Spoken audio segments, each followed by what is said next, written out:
மகாத்மா காந்தி தேசிய ஊரக வேலைவாய்ப்பு உறுதி சட்டத்தை முடக்கும் நோக்கில் பிபி ஜிராம் எனும் புதிய சட்டத்தை இயற்றிய மத்திய அரசு.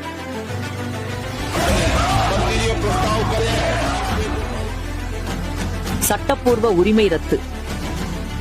ஆண்டுக்கு 100 நாட்கள் வேலை என்பது இதுவரை சட்டம் அளித்த உரிமையாக இருந்தது. ஆனால் புதிய விதிகளின்படி அந்த சட்டப்பூர்வ உத்தரவாதம் நீக்கப்பட்டு நிர்வாகம் விரும்பினால் மட்டுமே வேலை வழங்கப்படும் என்ற நிலை உருவாகியுள்ளது. வேலை நாட்களில் கட்டுப்பாடு. விவசாய பணிகள் நடக்கும் அறுவடை காலங்களில் இனி 100 நாள் திட்ட வேலை வழங்கப்படாது.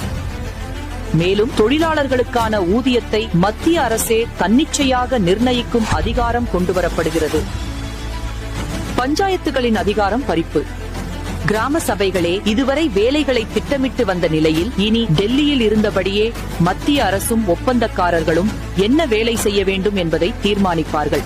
இது உள்ளாட்சியின் அதிகாரத்தை பறிக்கும் செயலாகும்.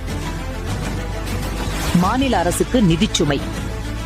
இதுவரை 100% ஊதியத்தையும் மத்திய அரசே வழங்கி வந்த நிலையில் இனி 40% தொகையை மாநில அரசுகள் ஏற்க வேண்டும் என்று நிர்பந்திக்கப்படுவதால் நிதி பற்றாக்குறையால் வேலைவாய்ப்பு முடங்கும் அபாயம் உள்ளது.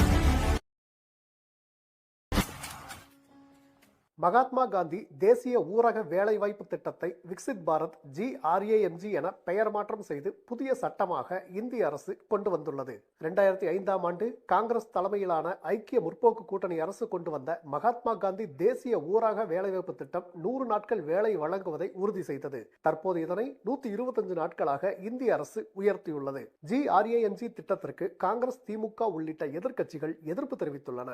புதிய திட்டத்தின்படி மாநிலங்களை விட மத்திய அரசுக்கு அதிக அதிகாரம் உள்ளதாகவும் முன்பை விட அதிக பணத்தை மாநில அரசுகள் செலவழிக்க வேண்டும் எனவும் அவை குற்றம் சுமத்தியுள்ளன.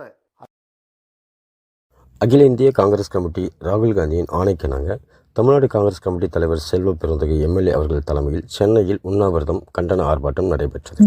இதில் முன்னாள் தமிழ்நாடு காங்கிரஸ் தலைவர் தங்கபாலு, சசிகாந்த், செந்தில் செல்வகுமார், ராஜேஷ்குமார், ரூபி மனோகரன், மெய்யப்பன், கோபண்ணா, அசினா சையத், சூர்யா, ரஞ்சன்குமார், நடிகர் மன்சூர் அலிகான், சந்திரசேகர், முருகானந்தம், அகில இந்திய OBC தலைவர் டாக்டர் அனில் ஜெயகந்த் யாதவ், தமிழ்நாடு மாநில OBC தலைவர் DA நவீன்குமார் அவர்கள், தமிழ்நாடு காங்கிரஸ் கமிட்டி OBC பொதுச் செயலாளர் AV வேலு அவர்கள், செங்கல்பட்டு வடக்கு மாவட்ட தலைவர் RS செந்தில்குமார் அவர்கள், செங்கல்பட்டு வடக்கு மாவட்டம் மற்றும் தாம்பரம் மாநகராட்சி 25வது மாமன்ற உறுப்பினர் RS செந்தில்குமார், செங்கல்பட்டு வடக்கு மாவட்டம் மாவட்ட பொறுப்பாளர் தீனதயாள் அவர்கள், செங்கல்பட்டு வடக்கு மாவட்டம் OBC தலைவர் முன்னாள் கவுன்சிலர் RM பாண்டியன் அவர்கள், செங்கல்பட்டு மாநில வர்த்தக பிரிவு பொதுச் செயலாளர் PR பாண்டியன் அவர்கள், செங்கல்பட்டு வடக்கு மாவட்டம் OBC மாநில செயலாளர் கிருபை மேரி அவர்கள்,